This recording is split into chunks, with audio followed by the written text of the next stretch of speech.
Figurez-vous que dans le livre, alors c'est certainement lu, dans le livre il lui arrive pas la même chose au personnage masculin, mais c'est pas la fin du livre. D'accord, alors... dans le livre, c'est à la moitié. Oui. On est à la moitié et il reste 300 pages pour racheter le personnage féminin, lui trouver, parler de sa culpabilité, de comment elle va vivre avec ça, avec la mort de son compagnon, avec le mensonge, tout ça, il reste ça. Alors que ici, ça se finit comme ça. Et pour vous dire la vérité, on a tourné une fin qui serait plus dramatique. Mais c'était pas possible. C'est pas possible. Mais parce qu'on les aime trop et qu'on a pas envie qu'ils meurent. À un moment, on s'attache. Moi, je me suis attaché, j'ai essayé de le monter. C'était difficile. Et puis, il souffre tellement. Et puis après, c'est un film, ça raconterait autre chose. Vous voyez, ce film raconte un truc. Ce film, il parle du monde tel qu'il est aujourd'hui. C'est-à-dire qu'en ce moment, vous avez remarqué, le monde, il est confronté à la survie. Et il est confronté à sa survie, et au moment où il est confronté à sa survie, l'équilibre entre les hommes et les femmes est questionné. Vous voyez, on est dans cette époque-là. Et bien le film raconte exactement ça. Quand un couple est confronté à sa survie, et bien là, l'équilibre homme-femme, il va être bouleversé. C'est ça que ça raconte ce moment qu'on est en train de vivre. Et si c'était pas l'amour qui triomphait, d'abord on ne serait pas au cinéma, parce qu'au cinéma, l'amour triomphe. Et dans la vie aussi, ben, oui, c'est vrai, oui. L'amour triomphe. C'est l'amour le héros. Et toute la question, c'est la fin du monde, mais peut-être que l'amour peut nous sauver. Absolument. Elisabeth Autissier, qui est une femme formidable, remarquable. Oui. Alors je regrette qu'elle ne soit pas là aujourd'hui parce que vous vous rendriez compte de la force qu'elle a, elle est vraiment formidable. Et ben, dès le début, elle m'a suivi. Et puis moi, je pense que je voulais faire un film qui commence avec Lille et qui finisse avec Lille. Et vous faites ça, vous faites un film de survie, puis un film sur le couple. C'est ce que c'est.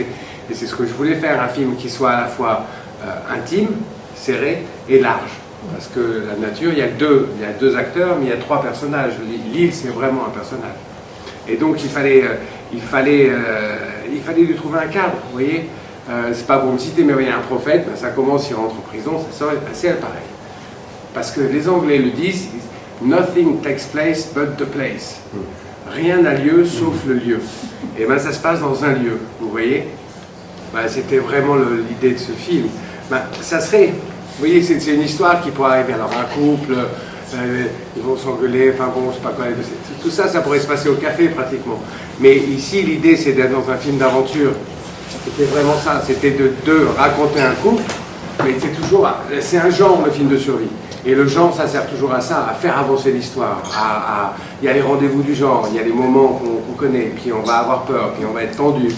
Et donc ça va être important, et c'est ça qui va me raconter le couple. Ça va me servir à la fois, ce que je vous disais tout à l'heure, à être tout à fait très serré, et puis très ouvert. Et puis ça crée ce 3e personnage qui est la nature. Et ça, il fallait le faire vivre. Donc voilà, c'était important dans le film que la nature soit très puissante. Bah, ça, c'est toujours très incertain. On ne sait jamais avec qui on va se retrouver pendant des semaines et des semaines. C'est assez mystérieux, l'alchimie qui peut se créer aussi bien à l'image qu'avec son partenaire de jeu pour les 8 ou 9 semaines à venir. Sauf qu'il n'y a que lui, là. Oui, et là, il n'y a que lui. On ne peut pas se reposer sur autre chose. Mais il se trouve qu'on sait que c'est un merveilleux partenaire. Déjà, c'est un bonhomme comme on les aime, rassurant, enveloppant, bienveillant, bon camarade, joyeux luron, qui fait avancer pour que l'histoire, pour que le couple, pour que le film qu'on trouve un peu comme ça le corps, avec ce qu'on doit suivre à l'image. Et je trouve qu'à la fois dans le dialogue et dans sa présence avec l'équipe, avec son metteur en scène ou avec sa partenaire de jeu, c'est vraiment un camarade de rêve, quoi. Mais elle a fait, je peux vous dire, moi, le point de vue du réalisateur là-dessus, c'est-à-dire qu'ils ne se connaissaient pas. Donc on a lu le scénar un peu, ils ne se connaissaient pas du tout. C'est pas juste qu'ils n'avaient pas travaillé ensemble, c'est qu'ils ne se connaissaient pas. Et puis, mais bon, je crois qu'il y avait une petite envie de travailler l'un avec l'autre. Et on est arrivé donc sur le tournage, et là ils ont commencé à discuter. Et puis c'est une conversation qui a duré 8 semaines, je vous assure. J'étais allé le matin, ils étaient en train de parler. Puis ensuite, entre les prises, ils parlaient, il y avait une conversation. Un des comédiens avec qui j'ai jamais autant bavardé. Il bavardait, il était tout le temps en train de parler. J'arrivais, 1000 choses à se raconter. bon on va y aller, et puis ils Il n'y étaient avait en train pas de de parler d'un moment truc. de répit. Non, jamais. ils étaient tout le temps en train de parler. Tout le temps. C'était un truc, une conversation, je me dis, 8 semaines, On en a jamais chaque fois eu que marre. j'arrivais, c'était en train de parler. Et donc, Pas une fois, on en a eu marre. ouais, ils étaient là, ils discutaient, puis après, mais même dans l'avion du retour, hein, ils continuaient. Vous savez, moi, ça faisait partie de ce qui m'intéressait. D'ailleurs, même de les réunir, il y avait un truc justement déjà physiquement, le fait, parce que voilà, on savait dans le scénario qu'à un moment il l'apporte, puis à un moment ça se retourne. Et à ce moment-là, effectivement, mais c'était intéressant parce que quand on voit, ça va être à l'énergie que ça va se passer. Ça ne va pas se passer à la force physique. Ça va se passer à l'énergie, à l'énergie vitale. Et puis il y a un moment dans le film où, effectivement, lui, il est un peu du côté de la mort et elle est du côté de la vie. On parlait du livre tout à l'heure. Dans le livre, par exemple, il n'y a pas ton pas enceinte, par exemple. Mais on a besoin de ça pour... Enfin, au cinéma, on a besoin de situations fortes. Et donc ça met la situation, ça l'exacerbe. Elle est du côté de la vie. Lui, à un moment, il laisse un peu filer le truc. Et là, ce qu'elle lui dit, c'est « tu m'emmèneras pas avec toi ». Et là, elle va prendre son destin. Mais c'était intéressant, justement, cette différence physique entre les deux, parce que c'est l'énergie qui va se révéler à ce moment-là. Non, j'ai eu froid, juste. Oui. C'était pas confortable, hein, comme C'était pas confortable. C'est rude, hein, l'histoire de... c'est un climat difficile. Hein. On n'est pas habitué à ça. Hein. C'est pas du tout fait pour la nature humaine. Hein. Vraiment... Et puis c'est hyper hostile, quoi. C'est hostile, on a tourné dans des endroits qui étaient... C'est rude, alors c'est d'une grande beauté. Oui, hein, c'est pas des est magnifique. Hein. Comme nos personnages, on est éblouis par la beauté quand on débarque sur cette terre où on se dit que c'est incroyablement mystérieux, mystique, puissant, vibrant, que c'est... je veux dire... ces fumées qui sortent de la terre, ces aurores boréales qui traversent le ciel. Je veux dire, on sent à quel point on n'est pas grand-chose. Mais bon, après, au bout de 8 semaines, c'est comme tout, en fait, on s'habitue. C'est vrai, moi j'ai cherché un décor, j'interromps là, mais je cherchais un décor qui soit, c'est censé se passer donc près du pôle sud, un décor qui soit uniquement minéral.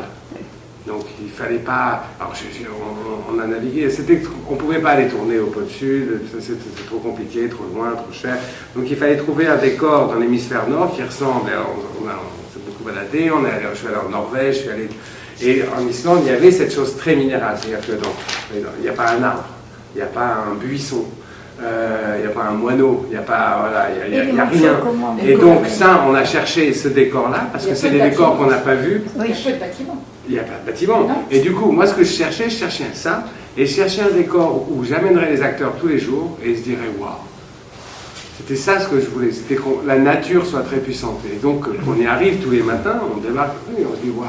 Seulement, ces endroits-là, il n'y a rien. Il faut amener son manger. Donc là, on a construit toute la base baleinière, on a construit la base météo, mais surtout la base baleinière, c'était un décor très imposant, à l'échelle 1, vous voyez, dans lequel on pouvait jouer, tourner, vivre. Et donc ça a été un gros travail pour que la nature, pour qu'on soit au cœur de la nature. Il fallait amener les décors là-bas.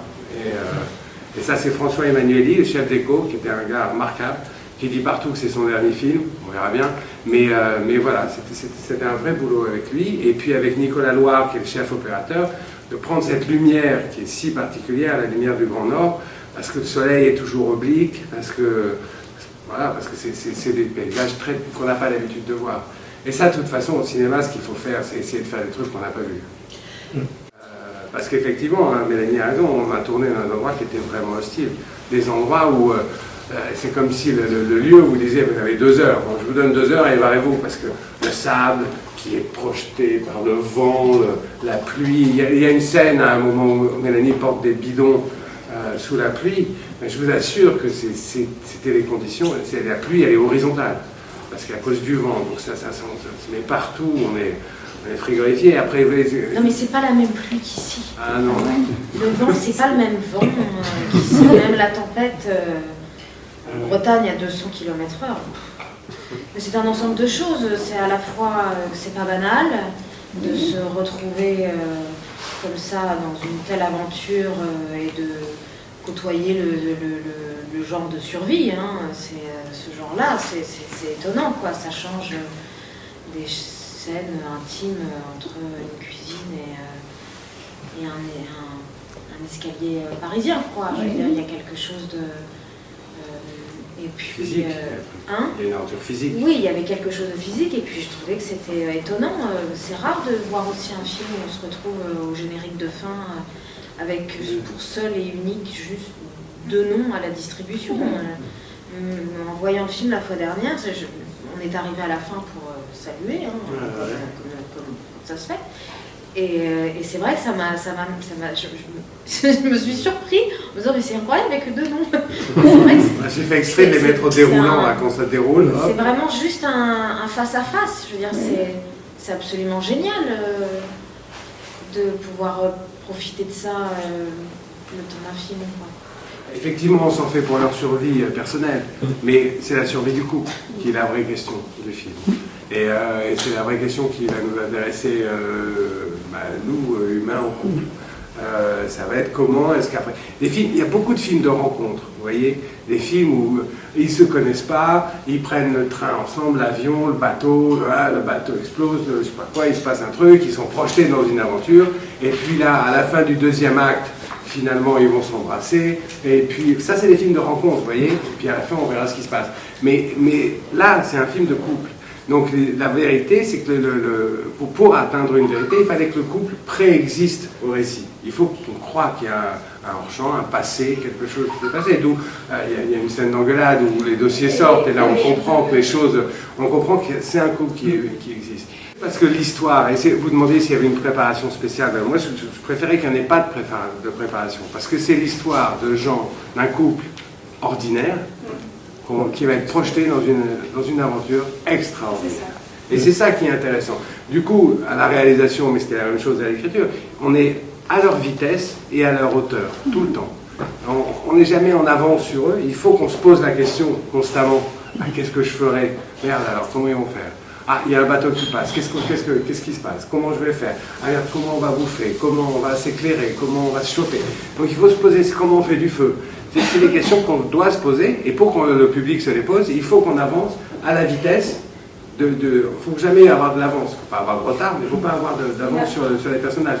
Et donc il faut être à leur hauteur, se poser les mêmes questions, et puis à leur vitesse. Donc c'est ça qu'il faut trouver, ils vont aller le chercher, l'héroïsme. L'héroïsme, il n'est pas donné, c'est pas un super-héros qui, vous voyez, non, c'est au contraire, j'avais envie, plus ils sont dans des situations quotidiennes, c'est-à-dire ils vont s'engueuler, ils vont faire des trucs comme ça, c'est des gens, on va dire merde, on aurait dû prendre les autres gants, vous voyez, tous ces trucs, toutes ces petites réflexions du quotidien, elles vont me servir à faire d'eux un couple très ordinaire, et puis du coup, quand l'extraordinaire va arriver, il va falloir qu'il se révèle. C'est là qu'il faut se révéler, c'est ça qui est intéressant. Mélanie a écrit le traité simplifié, là, avec Bruxelles. Là, Comment? Il n'y a pas eu... Non, on sent bien à quel moment elle commence à prendre l'ascendant, à quel moment elle va commencer à relever la tête et se dire que... elle va répondre sur ses forces. Hein, et qu'elle va devoir aller sur ses propres forces et aller rechercher dans toutes ses ressources. C'était tout à fait lisible dans l'écriture. Oui. Donc je me sers du scénario comme d'un appui et comme je veux dire, c'est la partition, le chemin il est écrit. Après, il y a simplement à le se former pour lui donner un peu de nerf. Il y a pas de situation. Un peu de nerf avec moi, on n'en manque pas. Il y a un moment où moi je vais la filmer d'abord comme une héroïne, puis c'est elle qui va se désigner, c'est le personnage qui va se désigner comme une héroïne, et puis à un moment ça va devenir une action girl, moi je pensais toujours ça, à un moment, ok elle y va, et là on est là, normalement si ça marche, le public, go girl, vas-y. Et donc voilà, je voulais arriver à ça. J'aime pour le film que j'aime bien, quoi. Ouais. Mais c'est présenter le film au public, Oui. pouvoir être témoin de ce qui nous... de l'engouement ou pas. Oui, mais alors, Mais vous bon, avez... moi, la dernière fois, ça s'était super bien passé. Là, je suis sûre que ça va très bien se passer aussi. Donc, en fait, je prends pas trop de risques. Une chose, il y a un proverbe en Islande qui dit si tu n'aimes pas la météo, attends 5 minutes. Parce que ça change tout le temps. Ça change tout le temps. Donc, vous commencez la journée, il pleut, puis ensuite, je sais pas quoi, il y a de la brume, puis il se met à neiger, puis il y a grand soleil. Puis, enfin, c'est vraiment saisissant quand même. On a vraiment 4 saisons par jour. Donc voilà, il a fallu s'adapter à ça Je sais pas, je me pose pas ces questions comme ça. bah non. Non, mais moi, quand j'y suis, je fonce. Je veux dire, on est là pour faire un film, on sait que ce n'est qu'un film, on va faire en sorte de se diriger au mieux vers la vision du metteur en scène, on va faire du mieux possible pour que ce soit réussi, tous ensemble, parce que c'est toujours mieux. Il y avait un truc avec Gilles quand même. Ah oui, mais bon, ça c'est inexplicable. Oui, c'est inexplicable. Mais il y avait un truc qui se passait entre eux, ce qui fait que pour moi, c'était. Je les voyais un peu séparément, mais c'était une entité. De rester planté dans le même décor tous les jours pendant 8 semaines, où tu y es à 6h du matin, quand tu sors de la bagnole, tu trouves des bourrasques de vent qui sont. Où tu dis putain, on en a pour la journée entière. Ça va paraître long, quoi. T'as pas un endroit pour te réchauffer. T'as pas un endroit pour te mettre à l'abri du tout. Jamais.